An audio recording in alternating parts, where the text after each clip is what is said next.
lajɛbaga jɛkulu foli ni tanuni ni waleɲuman dɔ an b'o kɛ aw ye an b'a fɔ aw bɛɛ lajɛlen ni ɲantuma aw bisimila aw ka kunnafoni kɔnɔna la aw minnu sɔgɔlen don an na Mali kunnafoni TV Mali kunnafoni show fo ka taa se Mali kunnafoni .net ma ni ye aw ka kunnafoni kɛnɛ sigili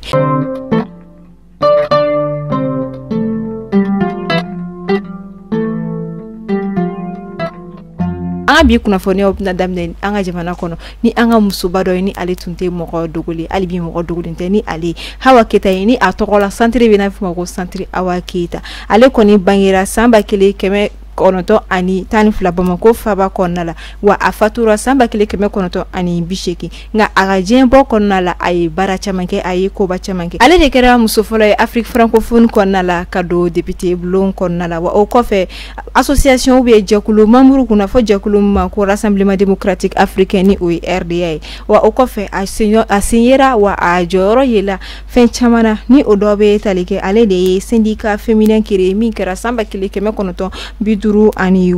wa a contribuera fɛn caman ni a bɛ fɔ ma ko rédaction à la promulgation ni o kɛra san 1962 wa o kɔfɛ fana code du mariage ni o fɛnɛ tutelle kɛra Mali an ka jamana ba Maliba kɔnɔna la a fɛnɛ participer la wa ale de journée internationale de la femme africaine o fana créé o la an b'a fɔ ala ka badabada dali nɔgɔya an ba ye ni o ye Mama Hawa Keyita ye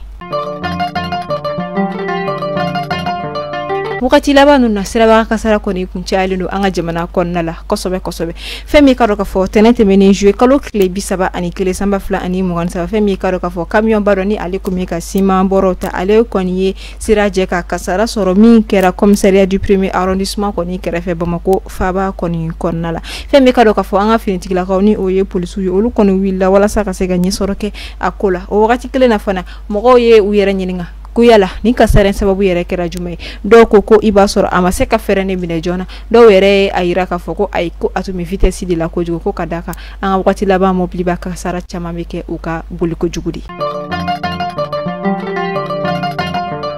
kasangani juillet kalo tile 23 san 2023 ni na an ka jamana ɲɛma kun ye senabɔli kɛ ka taa an ka jamana marabolo fɔlɔ kɔnɔ ni o ye Kayikaw fɛ yen ni a ye a yira ye k'a fɔ ko fɛɛrɛ bɛna kɛ an ka jamana kuranko la wa o kɔfɛ a yira k'a fɔ ko san damadama in kɔnɔ kuranko kɔni ka gɛlɛn an ka jamana kɔni kɔnɔna la kosɛbɛ wa a kɔni kɛmɛ dekun caman ye maa caman ma kɛrɛnkɛrɛnnen la maa minnu bɛ baara kɛ ni kuran ye ani maa minnu tɛ se ka taga ni kuranmafɛnw a yira k'a fɔ ko kurantigɛ nin yɛrɛ sababu juba bɛ taa ko sabala mais min yɛrɛ a gɛlɛma o ye k'a fɔ ko maaw kɔni ka caya ɲɔgɔn kan wa o kɔfɛ fana ko fɛn min ye ko facture olu fana bɛ ka to ka yɛlɛ ɲɔgɔn sanfɛ fɛn min ka dɔ ka fɔ an ka jamanaden falatɔ dɔ ni o ye malien orphelin dɔ ye n'ale sigiyɔrɔ tun bɛnnen don Sénégal ma kɛrɛnkɛrɛnnenya la Dakar kɔnɔ ni o y'u ka faba ye ale kɔni ka kalifa minɛna la juillet kalo camancɛ yanfanw fɛ ka sababu kɛ ni kaba pɛrɛn ye a kɔni yera k'a fɔ ko seereyaw la ko tuma min na san bɛ ka na ale kɔni tun bɛ a ka telefɔni na ka to ka connexion kɛ données mobiles fɛ o wagati kelen de la ni a ka telefɔni kɔni batterie commencera k'a fɔ k'a bɛ ban a y'a don courant na ka continuer ni a ye appel sɔrɔ o wagati de kɔnɔna la kɔni kaba pɛrɛn kɔni jiginra kan a n'a tɔɲɔgɔn kɔni olu sera ka kisi nka ale kɔni ni o tora la o kɔni la kangaridakaw caman kɔni dira k'a fɔ ko ni san kɔni bɛ ka na maaw k'u mabɔ u ka telefɔni na bari sabula a bɛ se ka kɛ sababu ye ka kaba pɛrɛn kɔni o wele ka na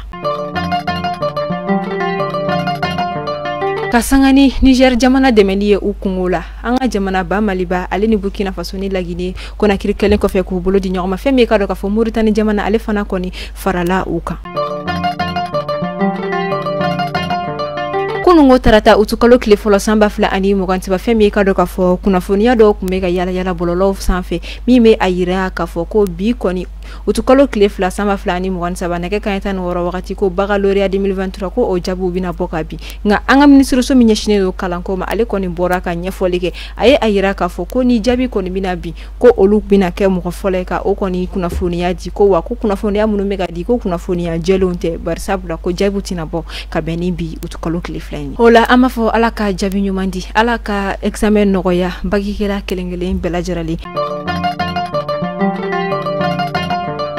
ameta Côte d'Ivoire jamana kɔni kɔnɔna la ni wagati na olu kɔni dusuma kasayalen no ka d'a kan u ka jamana ɲɛma kɔrɔ ni ale ye Hari Kono Bedie ale kɔni ka ala y'ale ka kalifa minɛ ale la kunungo utukalo tile fɔlɔ sanba 2023 ale kɔni ye Côte d'Ivoire jamana ɲɛmaya kɛ ka ta san 1993 ka taa bila san 1997 la ale kɔni bɔra jamana ɲɛmaya la o wagati la ka sabu kɛ ni coup d'état dɔ ye min senfɛ général Robert Gueye ni ale ye coup d'état kɔni kɛ ale la wa kɔfɛ ni a dɛmɛnen kun don ni parti politique caman ye kɛrɛnkɛrɛnnenya la n'u ka wagati la jamana ɲɛma yɛrɛ kun b'o la ni o ye Alassane Dramane Ouattara ye ama fɔ ala ka badabadaya dali nɔgɔya banbagatɔ ye ka afara kisi jɔn kan o Côte d'Ivoire jamana kelen kɔnɔna la ni Kasum Koye ni ale kun ye dɔnkili dala ye ale fana ka kalifa minɛna ala ama fɔ ala ka dali nɔgɔya banbagatɔ kelenkelenna bɛɛ ye ala ka a jo a somɔgɔw la